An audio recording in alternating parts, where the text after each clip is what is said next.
Brede familie is iets wat my kop krap. In die boek genaamd die Bybel, Spreuke 22:1, dat 'n goeie naam is meer werd as goud. Hoe het ek gekom aan my naam? Ek het gehoor, hulle noem my dit. Gehoor. So het ek nog heeltyd tot en met nou agter gehoor aangegaan. Dalk is u nie in so 'n situasie nie. Dalk het u eie naam gekies. Toe ons 16 word, toe moet ons 'n ID kry.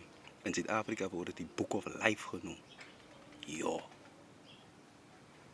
Nou in die Book of Life, genaamd die ID, is die naam en alles in hoofletters. Nou ek is nie geleer om my naam so te skryf nie. Nou wie is aan die?